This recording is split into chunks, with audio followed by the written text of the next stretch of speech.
Hello বন্ধুরা, কেমন আছো সবাই? ভালো আছো নিশ্চয়ই। আজকে রথ, সবাইকে জানাই রথের শুভেচ্ছা। এখন রথ দেখতে এসেছি। এইটা হলদিয়া টাউনশিপের বাজারে রথ টানা হচ্ছে। এখানে বাতাসা ছড়ানো হচ্ছে, প্রচুর লোকের সমাগম। এই যে রথ টানা হচ্ছে, আমিও রশ্মিটা ধরে টেনে নিয়ে যাচ্ছি।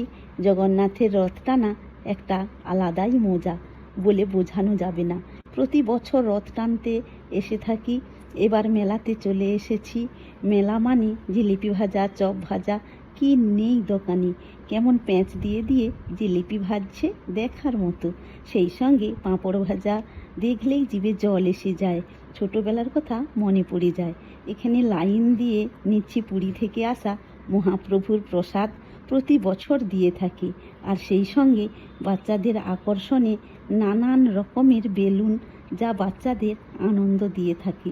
এখানে রয়েছে ভেলপুরির দোকান, বাচ্চারা খেতে খুব ভালোবাসে, বলার নয়। মেলা মানে কিছু কিছু দোকান খুব মনে পড়ে যায়।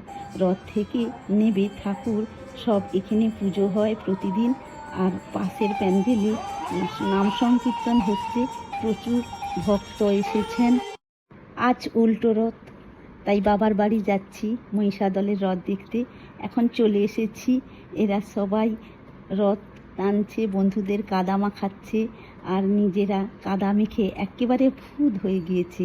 এখন রথ টানা চলছে, হাজার হাজার মানুষের ভিড়। রথ সামনের দিকে এগিয়ে চলছে।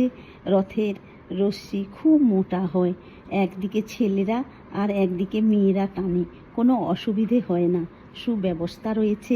মহিষাদলের রথ বহু প্রাচীন। আগে 17 চূড়া ছিল, এখন ছোট হয়ে গিয়েছে 13 চূড়া। এই যে আমি রথের একেবারে সাইডে দাঁড়িয়ে রয়েছি। এই সরু রশ্মিটা শুধু ছুঁতে পেরেছি মাত্র। এখানেই রথ টানা সমাপ্ত। এবার বাতাসা হরিলুট হবে। ঠাকুরমশাই চরণামৃত দিল, রথ ছুঁয়ে প্রণাম করলাম। এটাই মনের সান্ত্বনা। সবশেষে রথের কাঁচি ছুঁয়ে প্রণাম করে নিলাম। এই মেলায় প্রচুর ফল ফুলের চারা গাছ বিক্রি হয়। 20 থেকে 22 দিন মেলা থাকে। এই মেলার প্রধান আকর্ষণ ছিল কাঁঠাল, তাই আজও মানুষ কাঁঠাল কিনে বাড়ি ফিরে। মেলাটা বসে রাজার গড়ের ভেতর, মহিষাদলের রাজ কলেজের একেবারে সামনে। আরও রয়েছে বাচ্চাদের পাম দেওয়া মিকি মাউস, সেই সঙ্গে রয়েছে বিভিন্ন রকমের রাইডস। শুধু দেখতেই হয়, দেখতে দারুণ লাগে, চড়তে পারি না। বাচ্চারা গাড়ির স্টিয়ারিং ঘুরিয়ে কী যে মজা পায়, বলার নয়। সবশেষে এই ড্রাগন গাড়িতে চড়লাম সবাই মিলে। দেখা হবে আবার নেক্সট ব্লগে। সবাইকে টাটা।